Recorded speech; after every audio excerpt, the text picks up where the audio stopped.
Enrique Tarrio, we know, has also been, along with other people, at Mar-a-Lago, and Enrique Tarrio is a white supremacist, and so is his lawyer. It's Enrique Tarrio and the rest of the Proud Boys, who are all convicted, basically recycling all of the defenses they raised at the trial court level in front of Judge Mehta and lost. We didn't get due process. Our civil rights were violated. Self-proclaimed election denier, Holocaust denier. Oh, that's a special breed. And now the question is whether he's going to be able to maintain this lawsuit or not. I want to take you inside this wild courtroom drama, a lawsuit manufactured to milk taxpayer dollars, a lawyer on the brink of suspension, and Trump's fingerprints all over it. Once you see what's really going on, you won't look away. Before we move on, I'd like to ask you a small favor. If you appreciate this content, please take a second to like this video and subscribe to the channel. Over 98% of you watch the videos without subscribing. It costs you nothing, but it makes a huge difference to us. So, did you click the subscribe button? Great, thank you so much. Now back to the video. The irony here is almost too much to handle. The Proud Boys, a group best known for storming the Capitol on January 6th, have now decided they're the real victims. That's right, they're suing the federal government for $100 million in damages. Apparently breaking into Congress and threatening democracy wasn't enough. Now they want a payday on top of it. According to their lawsuit, they've suffered emotional distress and financial hardship due to the fallout. Emotional distress from what? Not getting their usual table at Applebee's? It's the kind of victim narrative that would make anyone's head spin. Well, let's just say the Proud Boys have a strange choice, an odd choice, to represent them in a federal court in Orlando in seeking $100 million from the federal government in a trial presided over by Judge Mehta in Washington. And now, because they're a Roger Stone pal, because they hung out at Mar-a-Lago, they have filed a suit against you and me, the taxpayers, to try to get some of our hard-earned money.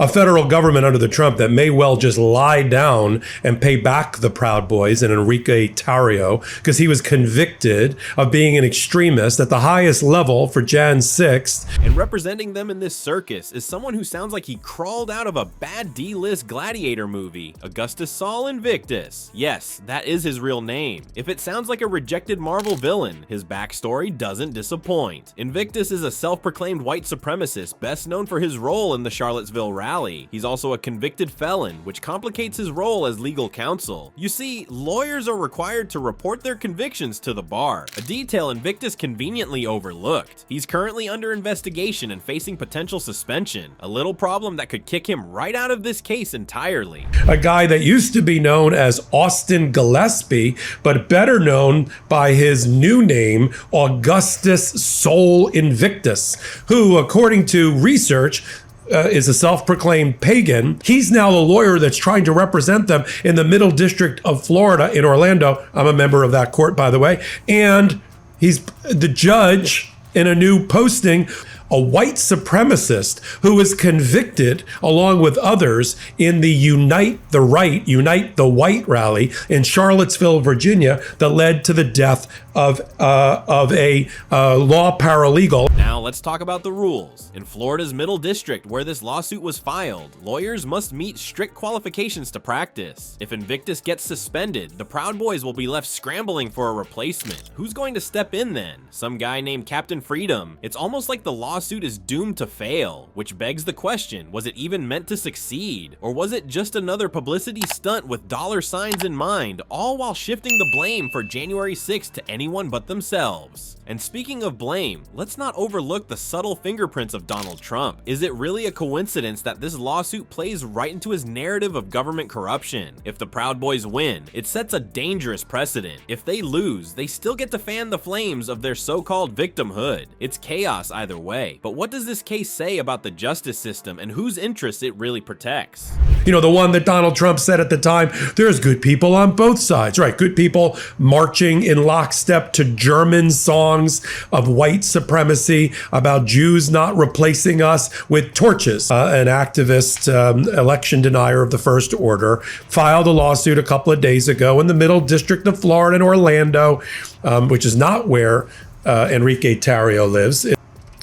We didn't the illegal search and seizure. That was all done already, and they lost, and they were convicted, and they were sentenced, and they were sitting in jail. Proud Boys want $100 million from the government, yet Ashli Babbitt's family, a woman who died during the Capitol riot, received only $5 million.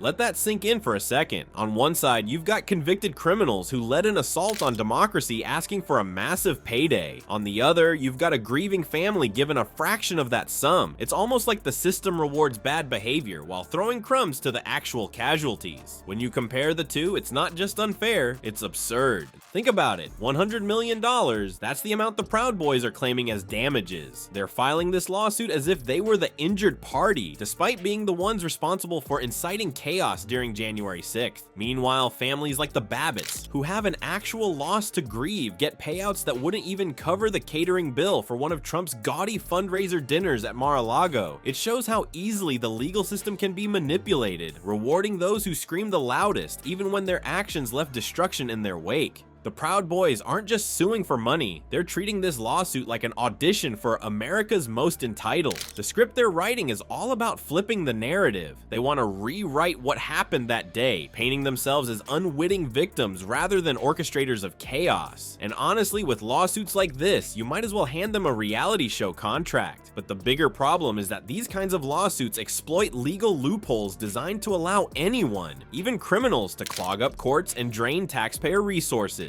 It's not just a joke, it's a con. When you are a member of a federal district, you need to be a member of a federal district in order to appear in that district and in order to be recognized as a lawyer. In New York, I have to be a member of the Southern District of New York, the Eastern District, the Northern District, all of that. And you have to take special exams. You have to be brought in by a member. It's a whole thing in order to practice in that court. The judge starts with that says a lawyer is automatically suspended under automatic suspension if there is a felony conviction. According to the judge on page 2, according to the court records, lawyers Augustus Sol Invictus, again a phony name.